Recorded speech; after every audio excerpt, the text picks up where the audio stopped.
ሁሉም ነገር ፈራርሷል። መቀለ በድጋሚ ጭንቅ ውስጥ ገባች። የተኩስ ናዳ፣ የበረራው መቋረጥ፣ የጀነራሎች ዛቻ፣ የህዝቡ የስጋት ሮሮ ሁሉም ከየአቅጣጫው ጎልቶ እየታየና እየተሰማ ነው። በኢትዮጵያ መንግስትና በትግራይ ኃይሎች መካከል ዳግም ግጭት መቀስቀሱን በስፋት እየተመለከትን ነው። በትግራይ ክልል የ2013ቱን ክፉ ትዝታ ዳግም እንዳይቀሰቅሰው ብዙዎች ስጋታቸውን እየገለጹ ነው። ከትግራይ መቀለ የደረሰን መረጃ እጅግ የሚያስደነግጥ ነው። ነገሩ ከኢትዮጵያም አልፎ የዓለም ትኩረት ሆኗል። በሌላ በኩል የነጌታቸው ጩኸት ይሰማል። የአየር መንገዱ ወደ ትግራይ ክልል የሚያደርገውን በረራ ማቋረጡ ስጋቱን ይበልጥ አጥዞታል። ጉዳዩን በዝርዝር የምናስደምጣችሁ ይሆናል። በሌላኛው ጉዳያችን በምክር ቤቱ እንደራሴዎች የተነሳው ድብድብ እጅግ አነጋጋሪ ሆኗል። በምክር ቤቱ የተፈጠረው ምንድነው? መረጃውን በዝርዝር የምናስደምጣችሁ ይሆናል። ሰላምና ጤና በያላችሁበት ሁሉ ይድረሳችሁ እያልን ለሰዓቱ ያዝናቸው ዝርዝር ጉዳዮች እናመራለን። የትግራይ ኃይል አሁንም ለሌላ ዙር ጥፋት፣ ለሌላ ዙር ሞት፣ ለሌላ ዙር መቆራቆዝ እየተፍጨረጨረ ይገኛል። በቀጥታ ወረራ ከማድረግ እስከ አማጺ ማደራጀትና ማስታጠቅ፣ ከፕሮፓጋንዳ ዘመቻ እስከ ታሪካዊ ጠላቶች ተወካይነት ሁሉንም አይነት ጥፋት ደግሶ ያለ የሌለ ኃይሉን ለመጠቀም እየሰራ ይገኛል። ይህ ኃይል አቅሙን አያውቅም፣ ቢያውቅም አይጠነቀቅም። ከተደጋጋሚ ሽንፈትና መውደቅ እንኳን ዋ ብሎ አይማርም። ከሻቢያና ግብጽ በሚጣልለት ዳርጎት የደለበው ይኸው የወንጀለኞች ስብስብ ለሌላ ዙር ጥፋት ድግሱን ጨርሶ ጉዞ ጀምሯል። በእውነት እነዚህ ሰዎች መች አደብ እንደሚገዙ ፈጣሪ ወቀው። ለአንድ የወንጀል ቡድን ተብሎ ስንት እናቶች ያልቅሱ፣ ስንት ደም ይገበር፣ ስንት ህጻናት ያለ ወላጅ ይቅሩ፣ ስንት ወገኖቻችን የአካል ጉዳትን ያስተናግዱ። ማለቂያ የሌለው ቁልቁለት ይኸው የወንጀል ቡድን በሰሜን ጎንደር ጠለምት አካባቢ ተደጋጋሚ ትንኮሳ እያካሄደ ይገኛል። ለጊዜው የሀገር ኩራት የሆነው የመከላከያ ሰራዊት ከአማራ ክልል ጥምር ጦር ጋር በመሰባጠር ተገቢው ምት አቅምሰው መልሰውታል። ነገም ከነጎዲያም ተመሳሳዩ ይሆናል። ገላጋይ ያጣው የተላላኪ ቡድን ግብጽን በጀርባ አዝሎ ሻቢያን ከነ አሮጌ ታንኳ አስከትሎ ለመዝመት ጓዙን አዘጋጅቷል።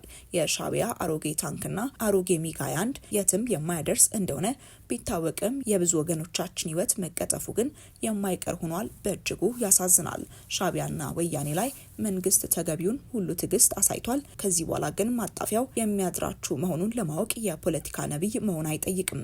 እስከ አፍንጫው ድረስ ዘመናዊ የጦር መሳሪያ ከታጠቀ ኃይል ጋር ትጋፈጣለህ። ያኔ አንተን አያድርገኝ። በዚህ አጋጣሚ ከዚህ በፊት የተሰሩት ስህተቶች ሁሉ ይታረማሉ። የኛዎቹ የኬላ ዘቦች ሻቢያና ወያኔ ጋር አብረን ተሰልፈናል ብለዋል። ውጤቱን አብረን የምናየው ይሆናል። ከኑግ ጋር የተገኘ ሰሊጥ እንደምትሆኑ ግን ወንድማዊ ምክሬን ከወዲሁ እነግራቸዋለሁ በማለት ጋሻው መርሻ የትግራይን የአሁኑን ሁኔታ በተመለከተ ለህወሓት ያስተላለፈው ጥብቅ መልእክት ነው። በትግራይ ክልል የ2013ቱን ክፉ ትዝታ ዳግም እንዳይቀሰቅሰው ብዙዎች ስጋታቸውን እየገለጹ ይገኛሉ። በሰሜኑ የሀገራችን ክፍል ያለው ወታደራዊ እንቅስቃሴ በየሰዓቱ መልኩን እየቀያየረ ይገኛል። አሁን በደረሰን መረጃ መሰረት የፌዴራል መከላከያ ሰራዊት ካላማጣ፣ ከራያ ባላና ከአካባቢው መውጣቱን ታውቋል።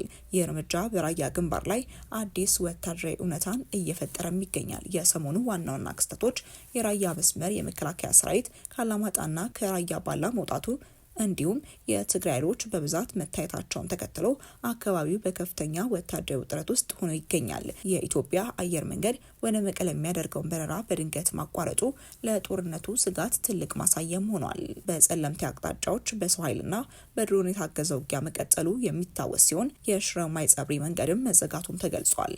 የፋኖ ኃይሎች ደግሞ በጎንደር ማይጸብሪ መስመር ላይ የመንግስት ረዳት ኃይል እንቅስቃሴን ለመግታት መንገዶች መዝጋታቸው ተሰምቷል። ይህ ሁኔታ የ2013ቱን ክፉ ትዝታ ዳግም እንዳይቀሰቅሰው ብዙዎች በመስጋት እየተጠባበቁ ነው። ሰላማዊ ሰዎች ለክፉ ጉዳት እንዳይጋለጡና ሰላም እንዲሰፍን ብርቱ ምኞታችን ነው። በተያዘ መረጃ በሰሜን ኢትዮጵያ በፌዴራል መንግስትና በትግራይ ክልሎች መካከል ዳግም ግጭት የተቀሰቀሰ መሆኑን የተገለጸ ሲሆን ክልሉ አሁንም በከባድ ጦርነትና በቅርብ ጊዜ በተደረጉ ከፍተኛ የዓለም አቀፍ እርዳታ ቅነሳዎች ምክንያት በከፋ ቀውስ እንደሚገኝ አልጀዚራ በዘገባው አመላክቷል። ግጭቱ የበረራዎች መቋረጥን ያስከተለ መሆኑን የጸጥታና የዲፕሎማቲክ ምንጮች የገለጹ ሲሆን ባለፉት ጥቂት ቀናት የአማራና ትግራይ ክልሎች የይገባኛል ጥያቄ በሚነሱበት ጸለምት በተባለ አካባቢ ግጭቶች ተቀስቅሰዋል ሲል ምንጮችም ገልጸዋል። ስማቸው እንዳይጠቀስ የፈለጉ የጸጥታ ምንጮችም ሁኔታው እየተበላሸ ይመስላልም ብለዋል። በ2013 ዓ.ም የተጀመረው የሰሜን ኢትዮጵያ ጦርነት በ2015 ዓ.ም ከመቆሙ በፊት በመቶ ሺዎች የሚቆጠሩ ሰዎችን ገድሏል፣ በሚሊዮን የሚቆጠሩትን ደግሞ አፈናቅሏል። አልጀዚራ ባለፉት ጥቂት ቀናት በትግራይ ውስጥ በህጻጽ ከሚገኝ በአብዛኛው እንደ የአሜሪካ ዓለም አቀፍ የልማት ኤጀንሲ ባሉ ሰብአዊ ድርጅቶች በሚረዳውና በድህነት የተጎዳ መንደር አንድ ዘገባን አሰራጭቶ ነበር። ዩኤስአይዲ በአንድ ወቅት የኢትዮጵያ ትልቁ የሰብአዊ እርዳታ ምንጭ ነበር።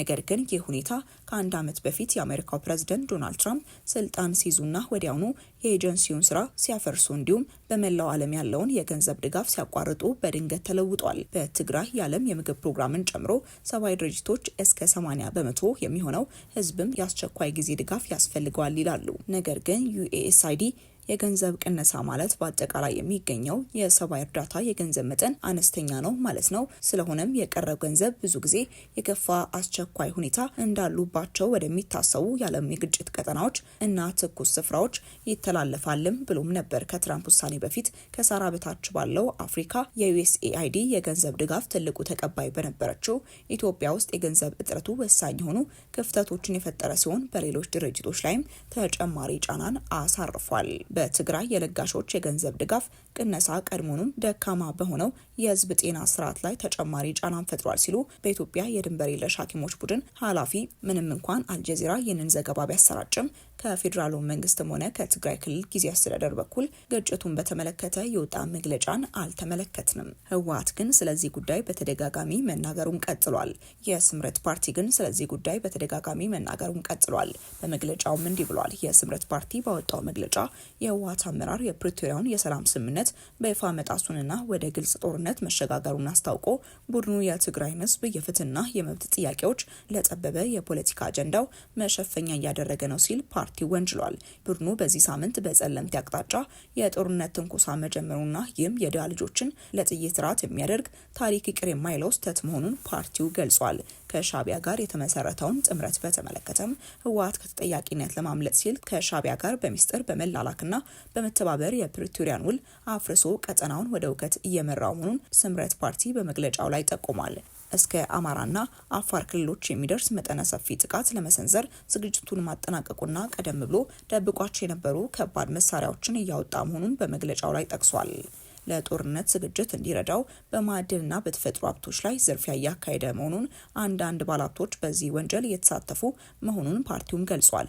ለትግራይ ወጣቶችና ሰራዊት አስቸኳይ ጥሪም አቅርቧል። በወጣት ሞት ጦርነት ጀምሪ ወደ ድርድር እገባለሁ የሚል ከንቱ ስሌት ቆሟል ሲልም ስምረት ፓርቲ የገለጸ ሲሆን የትግራይ ወጣት ራሱን ከዚህ የባርነት ጦርነት እንዲያድንና የሰራዊቱ አባላትም ለውጭ ኃይሎች ተላላኪ ለሆነው ቡድን መሳሪያ እንዳይሆኑ ሲል በመግለጫው ላይ ገልጿል።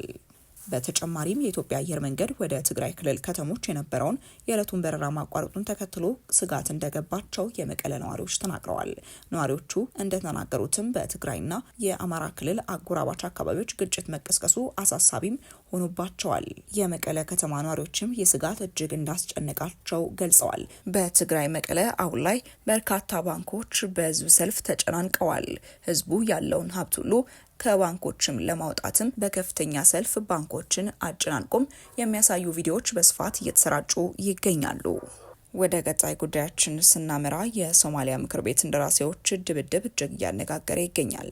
የሶማሊያ ምክር ቤት ጥር 20 ቀን ባደረገው ጉባኤ የሀገሪቱ ጊዜያዊ ህገ መንግስት እንዲሻሻል የቀረበው ሀሳብ የምክር ቤቱን እንደራሴዎች ለድብድብ ጋብዟል።